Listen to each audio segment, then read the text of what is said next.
أشهد أن لا إله إلا الله. يقول الله عز وجل في كتابه الكريم بعد أن أقول أعوذ بالله من الشيطان الرجيم ومن الناس من يعبد الله على حرف فإن أصابه خير اطمأن به وإن أصابته فتنة انقلب على وجهه خسر الدنيا والآخرة ذلك هو الخسران المبين. اللهم لا تجعلنا منهم. يدعو من دون الله ما لا يضره وما لا ينفعه ذلك هو الضلال البعيد. يدعو لمن ضره أقرب من نفعه لبئس المولى ولبئس العشير. إن الله يدخل الذين آمنوا وعملوا الصالحات جنات تجري من تحتها الأنهار إن الله يفعل ما يريد. اللهم اجعلنا من الذين آمنوا وعملوا الصالحات وتواصوا بالحق وتواصوا بالصبر آمين يا رب العالمين. ثم أما بعد. আজকের খুতবা প্রধানত সূরা হজের একটি আয়াতকে কেন্দ্র করে। এই আয়াত নিয়ে আমি বেশ কয়েকদিন থেকেই চিন্তা করছিলাম, কিন্তু এটা নিয়ে খুতবা দেওয়ার বা এটাকে নিয়ে আমার চিন্তাভাবনা প্রকাশ করার কোনো সুযোগ হয়নি। বেশ কিছুদিন ধরেই আমি এই আয়াত নিয়ে চিন্তা করছিলাম, কারণ সামাজিক যোগাযোগের মাধ্যমে বা বিশ্বের বিভিন্ন দেশের মানুষজনের সাথে সরাসরি সাক্ষাতের মাধ্যমে আমার অনেক মানুষের সাথে আলাপ হয়েছে। মানুষজন তাদের চ্যালেঞ্জ বা প্রশ্ন নিয়ে আসে। আপনাদেরকে আমি প্রথমে কি ধরনের আলাপচারিতার কথা বলছি সে সম্পর্কে কিছুটা ধারণা দিয়ে তারপর কেন আমি এই আয়াতটা আমাদের সকলের মনে রাখা উচিত সেটা জানাতে চাই। আমরা এখন এমন এক সময়ে বাস করছি যখন আমরা অনেক বিভ্রান্তির ধাঁধায় পড়ে আছি। আমাদের সকলের অনেক প্রশ্ন আছে। উদাহরণস্বরূপ, মানুষ অনেক কঠিন পরীক্ষার মধ্য দিয়ে যাচ্ছে তাদের ব্যক্তিগত জীবনে। যখন একজন বিশ্বাসী তার দিন সম্বন্ধে খুব ভালোভাবে জানে এবং তার আল্লাহর কিতাব সম্পর্কে জানে এবং তার অনুধাবন করে সেই প্রশান্তি, আন্তরিক পরামর্শ এবং আল্লাহর কিতাব যে উপশম প্রদান করে, তার প্রেরিত নবী সাল্লাল্লাহু আলাইহি ওয়াসাল্লামের সুন্নাত থেকে যা পাওয়া যায়, তখন তার আল্লাহর দ্বীনে প্রশান্তি পায়। কিন্তু এখন আমরা এক অদ্ভুত সময় বাস করছি। আমরা এটাকে তথ্যের যুগ বলি, কিন্তু আমাদের বেশিরভাগই আমাদের নিজেদের ধর্ম সম্বন্ধে বেশি কিছু জানি না। আমরা সত্যিই জানি না কিভাবে আমাদের কিতাব এবং আমাদের বিশ্বাস এবং আমাদের ধর্মগ্রন্থ আমাদের উপশম দিতে পারে। এটা কিভাবে আমাদের কঠিন সময় সাহায্য করতে পারে। যখন এমনটা ঘটে তখন আমরা শয়তানের সহজ শিকারে পরিণত হই। যখন মানুষ কঠিন সময়ের মধ্য দিয়ে যায় তখন শয়তান তাদের কাছে সকল প্রকারের চিন্তা নিয়ে আসে। ধরুন কেউ অসুস্থ, সে হাসপাতালে এবং সে সব ধরনের ওয়াসওয়াসা পাচ্ছে বিশ্বাসের ব্যাপারে। কদর কি নিয়ে প্রশ্নের মুখোমুখি হচ্ছে। মানুষ চাকরি হারিয়ে ফেললে, বিয়েটা সুখকর না হলে, লেখাপড়ার ক্ষেত্রে মুশকিল দেখা দিলে, আপনি যে সমস্যার মধ্যে দিয়ে যান না কেন, বা স্বাস্থ্য সংক্রান্ত কিছু হতে পারে, এমন ক্ষেত্রে প্রশ্ন করতে শুরু করা খুব সহজ। আল্লাহ কি আদৌ আমাকে ভালোবাসেন? তিনি কেন আমার সাথে এমন আচরণ করছেন? আমার কি দোষ ছিল যে আমি এই সমস্যায় পড়ব? আমি এত দোয়া করলাম, আল্লাহ তাতে সাড়া দিলেন না, সে কোনো পরোয়াই করলেন না। আমি পুরো রমজান মাস প্রার্থনা করলাম, এমনকি উমরাও করলাম। আমি এখনো দোয়া করছি যে আমার সন্তানকে আরোগ্য দিন, আমার এই সমস্যা দূর করে দিন, কিন্তু আমার সেই সমস্যা তো এখনো আছে। এসব আপনার ব্যক্তিগত জীবনে, এবং এটাই যথেষ্ট কঠিন। উপরন্তু সারা দুনিয়ায় একটা সংকটকাল চলছে। উদাহরণস্বরূপ, আপনাদের অনেকের পরিবার সিরিয়ায় আছে, বা সারা দুনিয়ায় সিরিয়ার মতো জায়গায়, যে জায়গাগুলো পুড়ছে, যেখানে পরিবার নিরাপদ নয়, সন্তানেরা নিরাপদ নয়, যেখানে সব ধরনের মানবিক বিপর্যয় ঘটে চলছে এবং মানুষ মারা যাচ্ছে। ব্যাপারটা অনেকটাই যেন রাসূল সাল্লাল্লাহু আলাইহি ওয়াসাল্লামের বাণীকে পূর্ণ করার জন্য, যে হত্যাকারী জানবে না যে সে কেন মারছে, আর যাকে হত্যা করা হচ্ছে সেও কারণটা জানবে না। এমন এক সংকটময় পরিস্থিতিতে অনেক মানুষ প্রশ্ন করা শুরু করে যে কেন আমরা ব্যক্তিগত জীবনে তো বটেই, এমনকি সারা দুনিয়ায় পাগলাটে ঘটনা ঘটে চলছে। এই সব কিছুতে আল্লাহ কোথায়? তিনি কি এইসব সমস্যা দূর করতে পারেন না? এমন তো না যে আমরা দোয়া করছি না। কুনুতে নাজিলা প্রতি রাতেই সারা দুনিয়ায় মসজিদে পড়া হচ্ছে। আল্লাহুম্মা সুরিল ইসলাম ওয়াল মুসলিমিন, আইজিল ইসলাম ওয়াল মুসলিমিন। মুসলিমদের সহায়তা করুন, ইসলামকে সহায়তা করুন, মুসলিমদের শক্তি দিন, ইসলামকে শক্তি দিন। হে আল্লাহ, আমাদের দিনের শত্রুদের বিরুদ্ধে শক্তি দিন। মনে হচ্ছে যে শত্রুরা দিন দিন আরো শক্তিশালী হচ্ছে আর বেশি বেশি করে রক্তপাত ঘটাচ্ছে। সেই মুহূর্তে কোনো ব্যক্তি তার ধর্ম নিয়ে খুবই হতাশ হয়ে যায় এবং চিন্তা করা শুরু করে এসবের কোনো মানে হয় না, আমি কেন দোয়া করব, কিছুই তো বদলাবে না। এটা কিন্তু আসলে খুব সার্বজনীন একটা সমস্যা। এই সমস্যার ফলাফল স্বরূপ কিছু জিনিস ঘটে। কিছু মানুষ দোয়া করাই বন্ধ করে দেয়। শুধু দোয়াই নয়, এমনকি তারা নামাজ পড়াও বন্ধ করে দেয়, পরোয়া করে না। নামাজকে আল্লাহ এভাবে বর্ণনা করেছেন যে এটা একটা সুরক্ষা, এটা একটা সুরক্ষা। ইন্না সালাতা তানহা আনিল ফাহশাই ওয়াল মুনকার। নামাজ আপনাকে সব ধরনের লজ্জাহীনতা, অশ্লীল আচরণ এবং সব ধরনের ক্ষতি থেকে রক্ষা করে, সব ধরনের ক্ষতি থেকে রক্ষা করে। সুতরাং আল্লাহ যখন এমনটা বলেন এবং কোনো ব্যক্তি নামাজ ত্যাগ করে, তখন তারা আসলে সরাসরি শয়তানের শিকারে পরিণত হয়, সব ধরনের খারাপ কাজ করে যাবে এবং যে করছে সে বুঝতেও পারবে না যে সে কেন এই কাজটা করছে। এরপরে এমন মানুষও কিন্তু আছে যারা অত দূর যায়নি, তারা এখনো দিনের উপর অধিষ্ঠিত আছে, তারা এখনো দিনকে ধরে রেখেছে, কিন্তু তারা কোনো মতে ধরে আছে, কোনো ক্রমে ধরে আছে। তারা কোনো ক্রমে জুমার নামাজে আসে, এমনকি সেটাও তার জন্য সংগ্রাম। কিছু মানুষের অবস্থা এত খারাপ হয়ে যায় যে তারা একটা মসজিদের ভিতর বেশি সময় থাকতেও পারে না। যদিও কোনো কারণে তারা থাকে, তাহলে অস্বস্তি বোধ করা শুরু করে। এমন ঘটনা ঘটে। আমার এমন অনেক মানুষের সাথে সাক্ষাৎ হয়েছে। আমি মনে করি না যে তারা খারাপ মানুষ। যাই হোক, আমি মনে করি কিছু মৌলিক বিষয় ঠিক ছিল না, কিছু নির্দিষ্ট চিন্তা, কিছু নির্দিষ্ট ধারণা, কিছু নির্দিষ্ট অনুভূতিতে ভুল আছে। আর সেই ভুল অনুভূতির কারণে একজন খুব বিপজ্জনক পথে চলে, সেই পথে যেটা পথভ্রষ্টতার দিকে নিয়ে যায়। এদিকে সূরা হজের শুরুতে আল্লাহ আযজা ওয়া জাল্লা বলছেন সেই সব মানুষের কথা যাদের কাছে মানুষকে পথভ্রষ্ট করার কার্যপ্রণালী আছে। খারাপ মানুষ যারা কোনো জ্ঞান ছাড়াই আল্লাহর বিরুদ্ধে তর্ক করে, এরা আর কিছু চায় না। মাই ইউজাদিলু ফিল্লাহি বিগাইরি ইলমিন ওয়ালা হুদাও ওয়ালা কিতাবিম মুনির। কোনো ব্যক্তি আল্লাহর ব্যাপারে তর্ক করে, বিতর্ক করে এবং ধর্মকে ঘৃণা করে এবং আল্লাহকে ঘৃণা করে, নবী সাল্লাল্লাহু আলাইহি সাল্লামকে ঘৃণা করে এবং তাদের কোনো ধারণাই নাই যে তারা কেন বিতর্ক করছে, পথ নির্দেশনাও নেই, কোনো আলোকিত চিন্তার আলোকেও তারা কাজটা করে না, অভিযোগ করার জন্যই অভিযোগ করা। সেই ধরনের মানুষগুলোর জন্য শুধু এটা যথেষ্ট নয় যে তারা বিভ্রান্তিতে আছে, তাদের আসলে অন্য কাউকে ভুল পথে পরিচালিত করতে হবে। সেটা একদল মানুষ। কিন্তু এই দলের মানুষদের নিয়ে আমি আজ কথা বলবো না। আমি কথা বলবো এর পরের যে দল, তাদের নিয়ে, যারা কিনারায় আছে, আক্ষরিকভাবেই যারা প্রান্তে আছে। কুরআন তাদেরকে এইভাবে বর্ণনা করছে, অমিনান নাসি মান ইয়াবুদুল্লাহি আলা হারফ। আমি এটার এভাবে অনুবাদ করব যে মানুষের মধ্যে এমন কেউ আছে যে আল্লাহর উপাসনা করে একদমই কিনারায়। তারা আল্লাহর উপাসনা করে কিন্তু পর্বতের একদম খারাপ প্রান্তে। এর অর্থ কি? এর অর্থ হলো কিছু সময় এখানে, কিছু সময় সেখানে পড়ে যাওয়ার জন্য প্রস্তুত। তাদের বিশ্বাস যথেষ্ট স্থির নয়, তারা তাদের উপাসনায় যথেষ্ট স্থিতিশীল নয়, তারা অনড় নয়। তাদের মনে এমন প্রশ্ন আছে যার উত্তর তার জানা নেই, অমীমাংসিত আবেগ। সুতরাং সেটা কিভাবে প্রদর্শিত হয়? আল্লাহ নিজে বলেন, ফাইন আসাবাহু খায়রুন আতবাআন্না বিহি।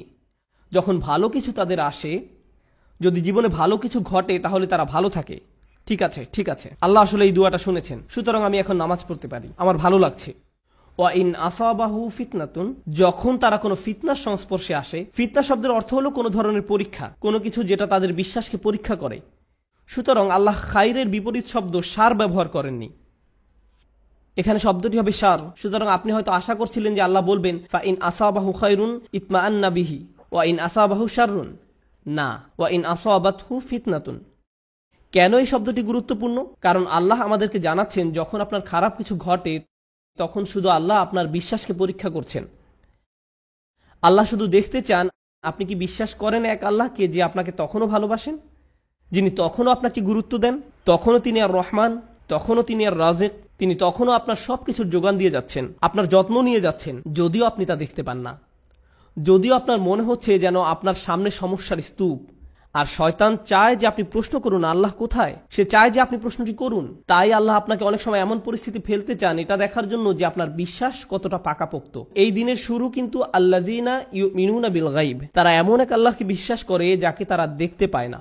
এর অর্থ শুধু এই নয় যে আমরা আল্লাহকে দেখতে পাই না, পরিকল্পনাও দেখতে পাই না। আল্লাহ আপনাকে বলে দেন না যে তোমার দিনটা এভাবে যাবে, তুমি এখন কঠিন সময়ের মধ্য দিয়ে যাচ্ছ, কিন্তু সহজ সময় আসছে কয়েক সপ্তাহ বা কয়েক বছর বা কয়েক ঘন্টার মধ্যেই। আমরা জানি না যে পরবর্তী মিনিটেই পরিস্থিতি ভালো হবে নাকি আরো 10 বছর লাগবে, আমরা কিছু জানি না। আল্লাহ সেটা বলবেন না। ওমা কান আল্লাহু লিইউতলিয়াকুম আলাল গায়ব, আল্লাহ আপনাকে অদৃশ্যের ব্যাপারে জানাবেন না, তিনি সেটা আপনাকে জানাতে বাধ্য নন। আল্লাহ শুধু আপনাকে বলছেন তাকে বিশ্বাস করতে, শুধু আপনাকে বলছেন তাকে বিশ্বাস করতে, তাকে বিশ্বাস করতে যে আপনি নিজেকে কতটা ভালোবাসেন, আল্লাহ আপনাকে তার চেয়েও বেশি ভালোবাসেন। আপনাকে শাস্তি দিয়ে, যন্ত্রণা দিয়ে তার কোনো লাভ নেই, তার কোনো লাভ নেই। মা ইয়াফআলুল্লাহু বিআযাবিকুম, আপনাকে শাস্তি দিয়ে আল্লাহর কি লাভ? আপনি কেন ভাবেন যে আল্লাহ আপনাকে পাকড়াও করতে চান? আল্লাহ নিজে আক্ষরিক অর্থে এই প্রশ্ন করেছেন। সুতরাং যখন আপনি আমি পরীক্ষার মধ্য দিয়ে যাই, তখনই এটা হিসাব করে দেখার সময় যে আল্লাহকে বিশ্বাস করা তো সহজ, যখন সবকিছু ঠিক আছে তখন এটা তুলনামূলকভাবে সহজ। কিন্তু বিশ্বাস করা কঠিন, বিশেষত আল্লাহর কিছু নামে, আল্লাহর সেই সব নামে যেগুলোকে আমরা কঠিন সময় আঁকড়িয়ে ধরে আছি।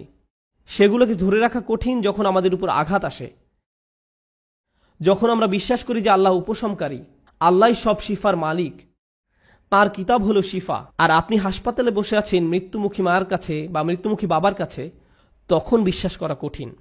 এটা অনেকের কাছেই কঠিন মনে হয়। এই খুতবাকে আমি দুইটা জিনিসে ভাগ করতে চাই।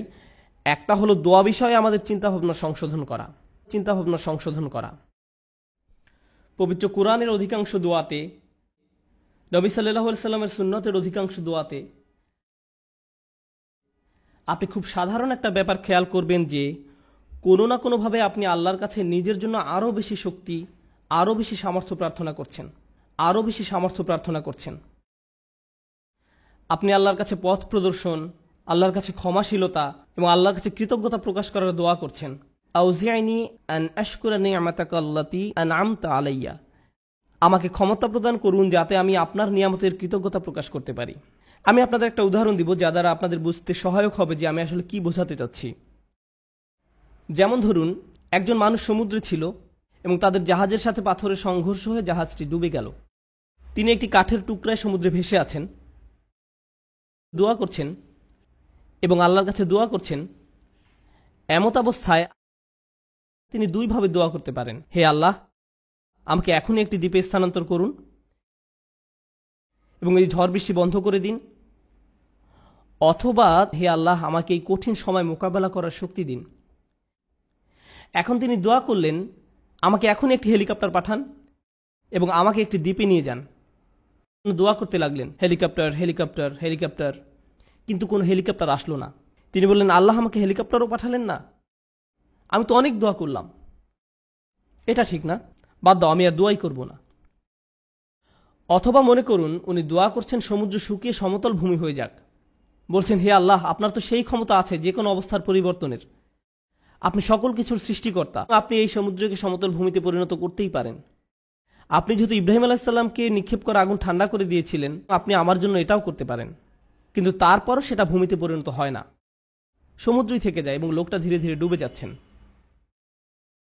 আমি যে বিষয়টা বলতে চাচ্ছি, আমরা মনে করি দোয়ার উদ্দেশ্য হলো আমাদের পারিপার্শ্বিক বাস্তবতা পরিবর্তন করা। কিন্তু যদি আপনি কুরআন এবং সুন্নাহর দোয়াগুলো অধ্যয়ন করে থাকেন, তবে আপনি খেয়াল করে দেখবেন যে পরিবর্তন আপনি যা চাইবেন তা একান্তই নিজের জন্য। হে আল্লাহ, আমি একটা কঠিন সময়ের মধ্যে দিয়ে যাচ্ছি, এটা কাটিয়ে ওঠার সক্ষমতা দান করুন। কিছু পরীক্ষার্থী একটা সাধারণ পরীক্ষা দিবে, তখন তারা দুই ধরনের দোয়া করতে পারে। একটি হলো, হে আল্লাহ, আমাকে এই বিষয়টি বুঝে নেওয়ার ক্ষমতা দিন, মনোযোগী করুন, আমাকে এমন ক্ষমতা দিন যেন পরীক্ষা দেওয়ার সময় আমি ঘাবড়িয়ে না যাই, অলসতা যেন আমাকে গ্রাস না করে, এভাবে নিজের জন্য দোয়া করা। অথবা তারা এভাবে বলতে পারেন, ইয়া আল্লাহ, আমি জানি এটা একটা মেডিকেল পরীক্ষা, কিন্তু আপনি এটাকে ক্লাস 2 এর অঙ্কর পরীক্ষার মতো সহজ করে দিন, যেন আমার এই সমস্যাই না থাকে। আপনি হয়তো বাস্তবতা বদলাবার জন্য দোয়া করতে পারেন, অথবা নিজের সক্ষমতা বৃদ্ধির জন্য দোয়া করতে পারেন। বেশিরভাগ মানুষ যারা ধর্মবিশ্বাসে দুর্বল, তারা নিজেদের ক্ষমতা বৃদ্ধি বা নিজেদের পরিবর্তন চায় না, এবং আল্লাহর কাছেও তাই চায়। কিন্তু আসলে কি সেই পরিবর্তন হয় না? এবং যখন পরিবর্তন হয় না, তখন তারা আল্লাহকে দোষারোপ করে, কেন আপনি আমার পৃথিবীকে পরিবর্তন করেননি, কেন আপনি সবকিছুকে আমার জন্য সহজ করে দেননি। আপনি যদি চান বাস্তবতা আপনার পক্ষে থাকবে, তাহলে আপনাকে সত্যিকারভাবে শিখতে হবে কিভাবে আল্লাহর কাছে সমর্পিত হতে হয়। এমন নয় যে যখন কিছু প্রয়োজন, কোনো সমস্যা, তখনই আল্লাহর কাছে সাহায্য চান, বরং আপনি আল্লাহর কাছে সব সময় আসবেন, আপনাকে সব সময় তার কাছে সমর্পিত হতে হবে। এভাবে এই মনোভাবের উন্নতি হবে এবং এমন একটি সময় আসবে যখন বাস্তবতা আমাদের কাছে আত্মসমর্পণ করবে, আর সেই সময় হলো যখন আমরা আল্লাহর সাথে মিলিত হব। লাহুম মা ইয়াশাউন, আমরা যা চাই তা সবই আমরা পাবো। সমস্যা হলো আমরা সবাই এই মুহূর্তে চাই। আল্লাহ বলছেন, আমি তোমাদের সবই দিব, কিন্তু এখন তোমরা কিছু ভালো অভিজ্ঞতা অর্জন করবে এবং কিছুটা পরীক্ষায় পড়বে। আর একমাত্র যে কারণে তিনি আমাদের পরীক্ষায় উপনীত করেন তা হলো তিনি চান আমরা যেন উত্তীর্ণ হই এবং জান্নাতের জন্য যোগ্যতা অর্জন করি, কারণ এই কষ্টকর যাত্রা আমাদেরকে তাঁর সান্নিধ্যে নিয়ে আসবে। পরবর্তী প্রসঙ্গে আসতে পারি, যাতে করে এই আয়াত শেষ করতে পারি। প্রতিবন্ধকতার উদ্দেশ্য। আমরা আমাদের জীবনে কিছু জিনিস চাই। একজন যুবক হয়তো বিয়ে করতে ইচ্ছুক বা একজন যুবতী বিয়ে করতে ইচ্ছুক। আপনি একটা ভালো চাকরি বা বাড়ি চান, আপনি চান আপনার পরিবার ভালো থাকুক, আপনি সন্তানদের ভালোভাবে লালন পালন করতে চান, তাদের জন্য ভালো শিক্ষা, তাদের ভালো বিয়ে দিতে চান। আমাদের জীবনে বিভিন্ন জিনিসের অগ্রাধিকার রয়েছে, এমন জিনিস যা আপনি চাচ্ছেন গত মাস থেকে। আপনি বিভিন্ন জিনিস এই জীবনে অর্জন করতে চান। আল্লাহ তার কিতাবে আমাদের শিক্ষা দেন যে এমন একটা জিনিস আছে, তা যদি তোমরা অর্জন করতে পারো সেটা হবে তোমাদের জীবনের সবচেয়ে বড় অর্জন। সব ঠিক হয়ে যাবে যদি তোমরা এই জিনিস পাও, এবং সেই জিনিস হলো আল্লাহর নিকটবর্তী হওয়া, আল্লাহর সাথে ভালো সম্পর্ক তৈরি করা, তার সাথে সত্যিকারের সম্পর্ক ও বন্ধন তৈরি করা। কিন্তু সমস্যা হলো, যখন জীবন সত্যি ভালো থাকে তখন তারা পথভ্রষ্ট হয়ে পড়ে। আপনি তখন ভিডিও গেম থেকে শুরু করে চলচ্চিত্র, তা থেকে সোশ্যাল মিডিয়ার হালচাল, তা থেকে রেস্টুরেন্টে বন্ধু বান্ধবদের সাথে ঘোরাঘুরি, দিন শেষে ঘুমিয়ে পড়েন। আল্লাহকে ভুলে যান, আল্লাহকে মনে রাখেন না, ভুলে যান। এরপর যখন কঠিন সময় আসে তখন বন্ধুরা আর সাথে থাকে না, খেলাধুলা ভালো লাগে না, গাড়িটাও ভালো লাগে না, কারণ স্বাস্থ্য নষ্ট হয়ে গিয়েছে। আর যখন শরীর অসুস্থ হয়ে পড়ে কোনো কিছুই আর ভালো লাগে না, খালি তখন মনে হয় যে আমি কখন হাসপাতালের থেকে ছাড়া পাবো, ইস আমি যদি আবার হাঁটতে পারতাম। মানুষজন আপনার পছন্দের খাবার আনবে, আপনি খেতে যাচ্ছেন না। আপনার পছন্দের মুভি দেখাবে, আপনি দেখতে চান না। আপনি সারাক্ষণ যেসব বিষয় নিয়ে মেতে থাকতেন, একটার পর একটার পিছে ছুটে বেড়াতেন, আজ আর কিছুই ভাল লাগে না। কোনো কিছুর প্রতি আজ আপনার কোনো আগ্রহ নেই, কারণ আল্লাহর একটি রহমত আপনার জন্য কিছুটা কমে গিয়েছে। এমত অবস্থায় আপনার জন্য দুইটা উপায় রয়েছে। আপনি যদি এমন মানুষ হন যাদের অবস্থান বিশ্বাসের একেবারে প্রান্ত সীমায়, আপনি আল্লাহকে দোষ দেওয়া শুরু করতে পারেন, আপনি কেন আমাকে এই বিপদে ফেললেন। অথবা এই বিপদের সময় আপনি আমাদের জীবনের সবচেয়ে শ্রেষ্ঠ সম্পত্তি অর্জন করতে পারি, আর সেটা হলো বিনম্রতা এবং আল্লাহর অধিক নিকটবর্তী হওয়া। এভাবে আত্মোপলব্ধি করা যে যখন আমি সুস্থ এবং সম্পদশালী ছিলাম, সবকিছু ঠিক ছিল, তখন আমি বুঝতে পারিনি যে তখন একজন আমাকে সবকিছু প্রদান করে যাচ্ছিলেন। আল্লাহ আমাকে প্রতি মুহূর্তে যোগান দিয়েছিলেন, আমি এর কোনো কিছুরই যোগ্য ছিলাম না। এজন্যই আল্লাহ সুবহানাহু ওয়া তাআলা বলেন, উলাইকা লাহুম নাসিবুম মিম্মা কাসাবু। আল্লাহ ফাদলের কথাও বর্ণনা করেছেন, অবতাগু মিন ফাদলিল্লাহ, আল্লাহর অনুগ্রহ তালাশ করো। আপনি কিছু উপার্জন করতে পারেন না, আপনি যা কিছুই পান তা আপনার প্রতি আল্লাহর অনুগ্রহ মাত্র। কিন্তু সময় থাকতে বুঝতে পারেননি, কারণ আপনি এটা সহজেই পেয়েছিলেন। আপনি আল্লাহর কাছে অনুনয় বিনয় করে চাইতে থাকেন, কান্নাকাটি করেন এবং এমনভাবে প্রার্থনা করতে থাকেন যেভাবে পূর্বে কখনো করেননি, যেভাবে আগে কখনো অনুভব করেননি, এবং অতঃপর আল্লাহ আপনাকে সুস্থ করেন। তারপর আপনি অনুধাবন করেন হাসপাতালে সেই একান্ত মুহূর্তগুলো, সেইগুলোই ছিল আপনার গোটা জীবনের শ্রেষ্ঠতম সুমিষ্ট সময়। জীবনের সেই সামান্য সময়গুলোতেই আপনার এবং আল্লাহর মাঝে আর কিছু ছিল না। সেই মিষ্টি মুহূর্তগুলো আপনাকে আখিরাতে রক্ষা করে দিতে পারে। এই মুহূর্তগুলি হতে পারে সবচেয়ে বড় পুরস্কার যা আল্লাহ আপনাকে দিয়েছেন। যখন সময় কঠিন হয়ে যায়, ওয়া ইন আসাবাতহু ফিতনাতুন ইনকালাবা আলা ওয়াজহিহি, এবং যদি কোনো পরীক্ষায় পড়ে তখন মুখ ঘুরিয়ে নেয়। তার মানে কি? তার মানে আমি আল্লাহর কাছে কিছুই চাই না। কিভাবে তিনি আমাকে ছেড়ে গেলেন? কেন তিনি আমাকে বিপদে ফেললেন? আমাদের সময় এটা উপলব্ধি করা খুবই সহজ। আমরা অস্বাভাবিক এক ভোগবাদী সমাজে বসবাস করি, যেখানে সবকিছু সহজলভ্য এবং দ্রুত লাভ করা যায়। বিনোদন পেতে চান? ফোনে একটা অ্যাপ খুললেই হবে। কিছু কিনতে চান? জাস্ট অ্যামাজন থেকে অর্ডার করুন, এটা আপনার ঘরে পৌঁছে যাবে। সবকিছু কষ্ট ছাড়া পাওয়া যায় এবং সবকিছু সাথে সাথেই পাওয়া যায়। আপনি কিছু চাইছেন, আপনাকে তার কাছে যেতে হবে না, সেটাই আপনার কাছে আসবে। সবকিছু দ্রুত হয়। আমাদের এখন আপ্যায়িত হওয়ার অভ্যাস হয়ে গিয়েছে। আপনার একটা অর্ডার যদি 2 থেকে 3 দিনের জন্য দেরি হয়, তবে আপনি তাকে 1 স্টার বা থামস ডাউন খারাপ রেটিং দিচ্ছেন। আমরা এতে অভ্যস্ত হয়ে গেছি। এমত অবস্থায় আপনি যখন আল্লাহর কাছে দোয়া করছেন, আপনার সমস্যাগুলো সমাধান চাইছেন, আপনার সবকিছু দ্রুত এবং ত্বরিত করা দরকার। আমার আর ভালো ভোক্তা অধিকার চাই। যখন এটা হয় না, তখন আপনি বলেন বাজে সার্ভিস। আমার আর ভালো ভোক্তা অধিকার চাই, আমার আর ভালো ভোক্তা অধিকার চাই। আপনার ভাবখানা তখন এমন হয়ে যায় যে আমি আল্লাহর কাছে আর কিছুই চাইব না, কোনো অর্ডার দিব না। আপনি এখন ক্রেতার মতো সুবিধা পেতে চান, আর আপনি আল্লাহর কাছ থেকে মুখ ফিরিয়ে নেন এবং বলেন তিনি আমার কথা শুনছেন না, আমার সমস্যার সমাধান করছেন না। বুঝতে চেষ্টা করুন যে সবার জন্য আল্লাহর পরিকল্পনা রয়েছে। দুটো উদাহরণ দিচ্ছি। ইয়াকুব আলাইহিসসালামের ক্ষেত্রে দেখুন, তিনি তার ছেলে ইউসুফ আলাইহিসসালামকে হারিয়ে ফেলেন। আল্লাহ বহু বছর পর সেই সন্তানকে তার কাছে ফিরিয়ে দেন। আবার মূসা আলাইহিসসালামের ক্ষেত্রে মূসা আলাইহিসসালামের মা তার সন্তান হারিয়েছিলেন, কিন্তু কয়েক ঘন্টার ব্যবধানে আল্লাহ সে বাচ্চাটাকে ফেরত দেন। কেননা কয়েক ঘন্টার মধ্যেই যখন বাচ্চাটা ক্ষুধার্ত হয়, পরবর্তী খাবার সেই একই মায়ের কাছ থেকেই পায়, কারণ সে অন্য কারো কাছ থেকে খাবে না। আমি কি বলতে চাচ্ছি? এই জগতে আল্লাহ কখনো কখনো নিমেষেই আমাদের বিপদমুক্ত করেন, আবার কখনো বা বহু বছর পরে বিপদমুক্ত করেন, কিন্তু প্রতি ক্ষেত্রেই আল্লাহ ভালোর জন্যই করেন। আমি কি বলতে চাচ্ছি? ভালোর জন্যই করেন।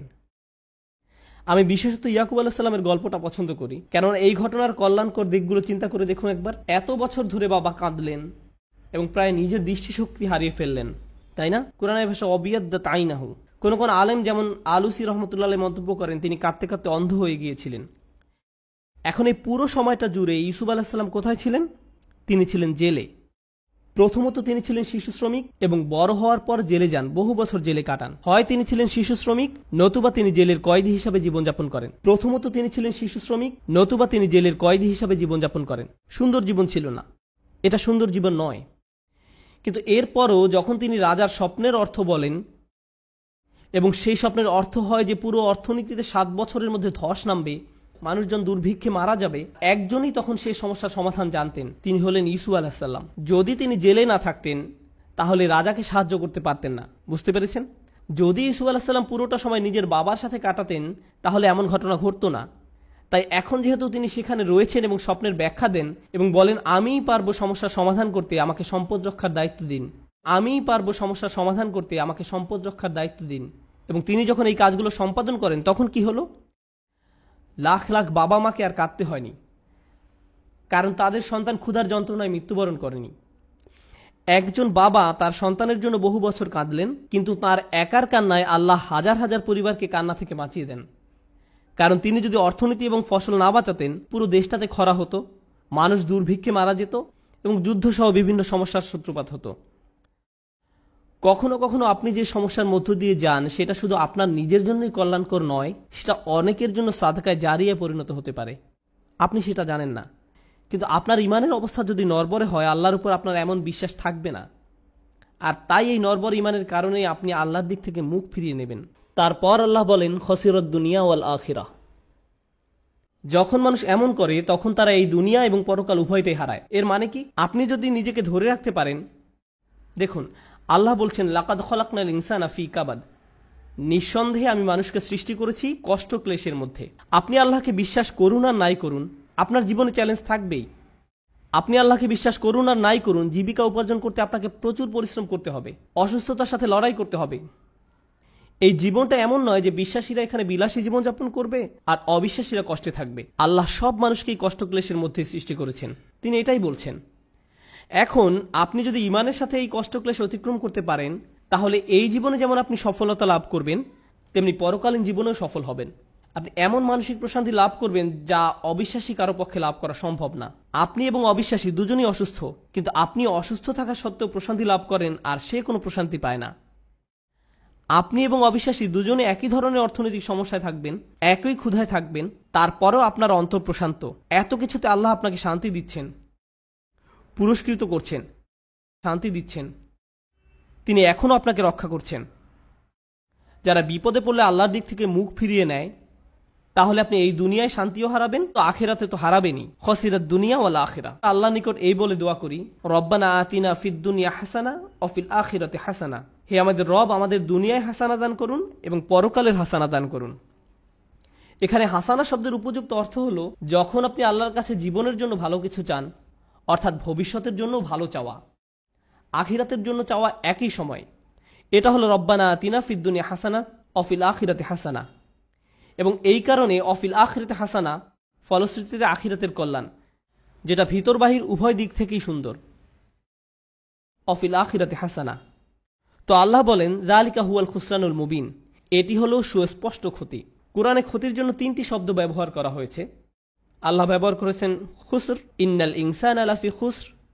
তিনি ব্যবহার করেছেন খসরান এবং খুসরান। খুসরান হলো মাজদার সিগাতুল মুবালাগা, চরম পর্যায়ের ক্ষতি, কল্পনাতীত ক্ষতি। আল্লাহ তাআলা যত ক্ষতির কথা বলেন তার মধ্যে সবচেয়ে খারাপ হলো এটা। এমন একজন যে সত্যিকারের ইমানদার ছিল, যখন সময় খারাপ হয়ে পড়ে তখন ইমান হারিয়ে ফেলে, যার ফলে সে এই জীবন এবং পরকাল উভয়টাই হারায়। তার কিন্তু সব ছিল, আল্লাহ তার জন্য সব সাজিয়ে রেখেছিলেন, তার জন্য সব সাজিয়ে রাখা হয়েছিল। সুতরাং আমি এই কথা বলে শেষ করছি, আল্লাহ আযজা ওয়া জাল্লা বর্ণনা করেন আল্লাযীনা ইয়ারিসুনাল ফিরদাউস, তারা ফিরদাউসের উত্তরাধিকার লাভ করবে। অবাক করা শব্দ। আল্লাহ অনেক জায়গায় বলেন তারা জান্নাতে প্রবেশ করবে, কিন্তু সূরাতুল মুমিনে আল্লাহ বলেন তারা জান্নাতের উত্তরাধিকার লাভ করবে। আপনারা জানেন উত্তরাধিকার হলো তা যা আপনি আপনার পূর্বপুরুষের কাছ থেকে পেয়ে থাকেন। আপনার পরিবার এটার মালিক ছিল, রাসূল সাল্লাল্লাহু আলাইহি ওয়াসাল্লাম আসলে এটাকে এভাবে বর্ণনা করেছেন, এর দুটি ব্যাখ্যা রয়েছে। জান্নাত আমাদের পিতা আদম আলাইহিস সালামকে দেয়া হয়েছিল, তাই আমরা এর জন্য ইতিমধ্যে যোগ্যতা সম্পন্ন, ইতিমধ্যেই। সুতরাং আমরা মিরাস হিসাবে সেখানে দাখিল হব, আমরা উত্তরাধিকার সূত্রে এটা লাভ করব। কিন্তু আরেকটি সুন্দর হাদিস আমি পেয়েছি যখন আমি এটা নিয়ে অধ্যয়ন করছিলাম, ফিরদাউস নিয়ে পড়ছিলাম। রাসূল সাল্লাল্লাহু আলাইহি ওয়াসাল্লামের এক বিস্ময়কর হাদিস। রাসূল সাল্লাল্লাহু আলাইহি ওয়াসাল্লাম বলেন, আল্লাহ জান্নাতুল ফিরদাউসের সকল মানুষের জন্য ঘর তৈরি করে রেখেছেন। আল্লাহ জান্নাতুল ফিরদাউসের সকল মানুষের জন্য ঘর তৈরি করে রেখেছেন, সকল মানুষের জন্য, শুধুমাত্র বিশ্বাসীদের জন্য না। কিন্তু কিছু মানুষ ওখানে যেতে চায় না। বিশ্বাসীরা যখন যাবে তখন তারা অনেক খালি ঘর দেখতে পাবে, সুতরাং তারা সে ঘরগুলো উত্তরাধিকার সূত্রে পাবে। আল্লাহ আমাদেরকে তাদের অন্তর্ভুক্ত করুন যারা উত্তরাধিকার সূত্রে জান্নাতের ঘর পাবে, তাদের নয় যাদের ঘর খালি থাকবে। যে ঘর আল্লাহ আমাদের জন্য বানিয়েছেন সেগুলো এখনই সেখানে আছে। আপনার প্রতি আল্লাহর প্রত্যাশা রয়েছে যে আপনি সর্বশ্রেষ্ঠ জান্নাতে প্রবেশ করতে পারবেন, সুতরাং এটা নষ্ট করবেন না। দুর্বল ঈমান নিয়ে থাকবেন না, আল্লাহর প্রতি নিজের বিশ্বাস হারাবেন না। জীবনের কঠিন সময়গুলোকে এভাবে দেখুন, আল্লাহ দেখতে চান আপনি সেই ঘরগুলোর জন্য কতটুকু মূল্য দিতে চান। আল্লাহ আমাদের কঠিন সময়গুলো তার সহায়তায় পার করার তৌফিক দিন, এবং যাতে আমরা কখনোই কোনো পরিস্থিতিতেই তার উপর থেকে বিশ্বাস না হারাই। বারাকাল্লাহু লি ওয়া লাকুম। আসসালামু আলাইকুম ওয়া রাহমাতুল্লাহি তাআলা ওয়া বারাকাতুহু। أشهد أن لا